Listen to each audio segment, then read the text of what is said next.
Kemudian Juyon memberikan surat perjanjian kontrak kepada Lee Gun, di mana dia akan menjadi dokter psikiater di agensi Lee Gun. Tapi Lee Gun merobek dan mengusir Juyon. Tapi tiba-tiba, ada petir besar, dan secara spontan Juyon langsung memeluk Lee Gun. Hal ini membuat mereka berdua menjadi salting.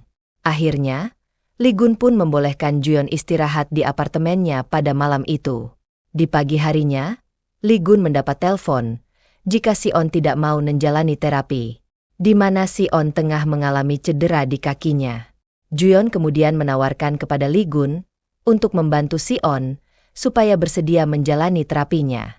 Setelah itu, Juyon memperkenalkan diri sebagai dokter psikiater di agensi Lee Gun. Sedangkan Lee Gun, ia menemui ibu Si-on. Ternyata, ia harus bersaing dengan agensi milik Lee Sin bekerja. Di sisi lain, Lee Sin tengah konsultasi seperti biasa kepada Dr. Han. Dan sepertinya, Lee Sin merasa khawatir jika Lee Gun akan kembali normal seperti dahulu. Setelah kehilangan ingatannya, Lee Gun pun kini menjadi akrab dengan adik dan juga orang tuanya. Bahkan, orang tua Lee Gun memintanya untuk tetap tinggal di rumah saja. Namun Lee Gun mengatakan, jika ia harus fokus bekerja dan tinggal di kantornya. Di sini, Lee Sin penasaran dengan Lee Gun yang katanya memiliki cinta pertama. Namun Lee Gun enggan mengatakannya. Di sisi lain, Juyon yang tengah galau pun bertemu dengan Sayan.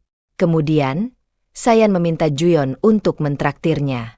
Karena saat ini, kartu kreditnya telah diblokir oleh ibunya.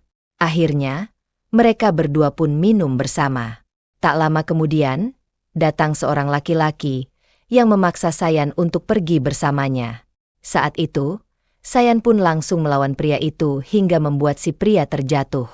Ternyata, orang itu merupakan suruhan ibunya Sayan, supaya Sayan mau kembali ke Italia. Juyon yang mabuk parah pun mengoceh tak karuan, hingga ia tertidur di parkiran.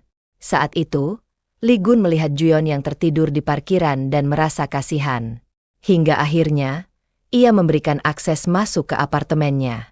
Di sisi lain, Lee Sin tengah dimarahi oleh agensinya, karena ia mendapat kiriman foto, di mana Lee Sin tengah bersama Sayan. Di sisi lain, Juyon pun akhirnya belajar terkiat permainan tenis. Setelah mempelajari beberapa buku, ia pun pergi ke lapangan dan hendak bertemu dengan Sayan. Namun, bukannya bertemu dengan Sayan, ia justru bertemu dengan Lee Sin. Juyon kemudian menceritakan semua itu. Mendengar cerita Juyon, Lee Sin pun langsung mengajari Juyon bermain tenis. Sedangkan di sisi lain, Lee Gun tengah galau menunggu kepulangan Juyon.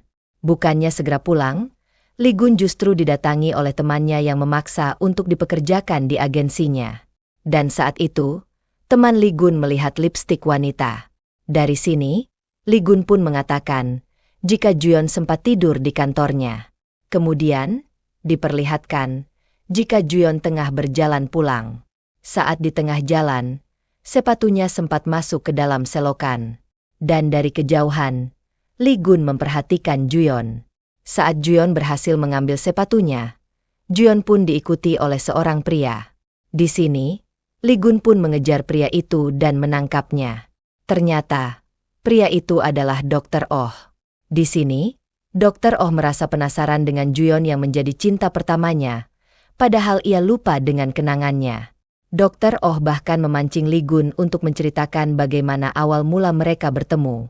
Namun, Lee Gun enggan menjawabnya dan pergi meninggalkan Dr. Oh. Di sisi lain, Juyon yang tengah berada di tempat tinggal Lee Gun pun membukakan pintu rumah Lee Gun, karena saat itu tengah ada tamu.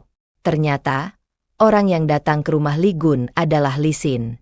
Lee Sin kaget melihat Juyon berada di apartemen Lee Gun. Kemudian, Lee Gun pun datang dan mengatakan, jika Juyon adalah cinta pertamanya yang sempat ditanyakan oleh Lee Sin.